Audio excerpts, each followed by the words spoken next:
রাহবারদেরকে ঈমানের দাবিতেই জীবন দিতে হয়েছে।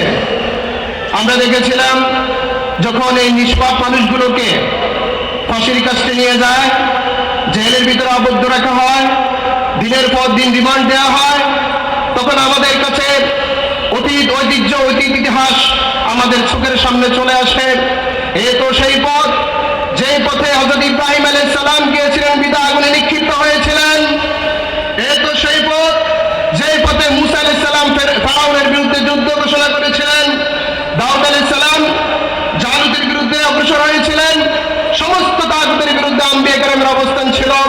সে ধারাবাহিকতা বাংলাদেশের জমিনে আল্লামা দেলোয়ার হোসেন সাঈদী সাহেব সহ ইসলামী আন্দোলনের নেতারা, ইসলামী আন্দোলনের কর্মীরা এই তাগুতের বিরুদ্ধে অবস্থান নেওয়ার কারণে যুগ যুগ ধরে তাদেরকে জেলের ভিতরে রাখা হয়েছে, ঠিক কিনা? তারা মুহাম্মদ রাসূলুল্লাহ সাল্লাল্লাহু আলাইহি সাল্লামের পদঙ্ক অনুসরণ করেছিলেন ঈমানের দাবিতে। রাসূলুল্লাহ সাল্লাল্লাহু আলাইহি সাল্লামকে প্রায় 14 রকমের বাধা দেওয়া হয়েছিল দ্বীনের দাওয়াত থেকে, ঈমানের দাওয়াত থেকে দূরে সরার জন্য।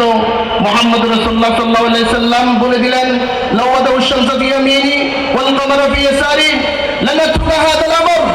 যদি তারা আকাশের সূর্যটা আমার ডান হাতে এনে দেয় আর চন্দ্রটা বাম হাতে এনে দেয়, আমি আল্লাহর এই দাওয়াত ঈমানের এই দাবি পূরণ করার সত্ত্বে প্রয়োজনে জীবন দিয়ে দিব, তারপরে এই পথ থেকে ছুটব না।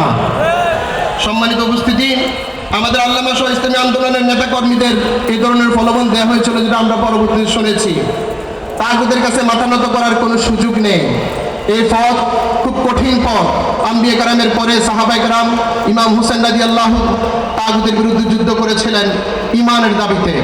কি অবস্থিতি, ইমাম আবু হানিফা রাহমাহুল্লাহকে 70 বছর বয়সে খলিফা মনসুর জেলে বন্দী রেখেছে। ইমাম মালিক রাদিয়াল্লাহু আনহুকে মনসুর নির্যাতন করেছিলেন।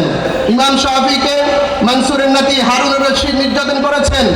ইমাম আহমদ রাহমাহুল্লাহকে হারুনুর রশিদের সন্তান মামুন নির্যাতন করেছেন। কিংবদন্তি মুফাসসির সৈয়দ কুতুব নির্যাতিত হয়েছিলেন। তার কয়েকটা কথা আমাদেরকে অনুপ্রেরণা জাগায়। যখন ফাঁসির কাজটা নিয়ে হচ্ছিল, সৈয়দ কুতুবকে বলা হয়েছিল যে তুমি তোমার যে কাজ করছো, রাষ্ট্রে ইসলামী দাওয়াত বা ইসলাম প্রতিষ্ঠা করার এই কাজ থেকে অব্যাহতি নাও। তিনি বলছিলেন, লান আ'তাযিরা আনিল আমালি মা আল্লাহ, আমি আল্লাহর কাজ করতে কখনো অপারগতা প্রকাশ করতে পারি না। তাকে পরামর্শ দেওয়া হয়েছিল যে তুমি ক্ষমা চাও। তিনি বললেন, লিমাযা আস্তারহিমু, আমি কেন ক্ষমা চাইবো? যখন তাকে ফাঁসির কাজটা নেওয়া হচ্ছিল, তখন ইমাম সাহেব কালিমা পাঠ করার জন্য আসছিলেন। তখন তিনি বলছিলেন, হাত্তা জিইতা লিতুকাম্মিলাল মাসরাহিয়া ইয়া আখি নাহনু নু'দাম লিক লা ইলাহা ইল্লাল্লাহ ওয়া আনতুম তা'কুলুনাল খুবসা লা ইলাহা ইল্লাল্লাহ। তোমরা তোমাদের জীবিকা নির্বাহের জন্য লা ইলাহা ইল্লাল্লাহ পড়াইতে এসেছো, আর আমরা লা ইলাহা ইল্লাল্লাহকে রাষ্ট্র প্রতিষ্ঠিত করার জন্য আমাদেরকে ফাঁসির কাছে নেওয়া হচ্ছে।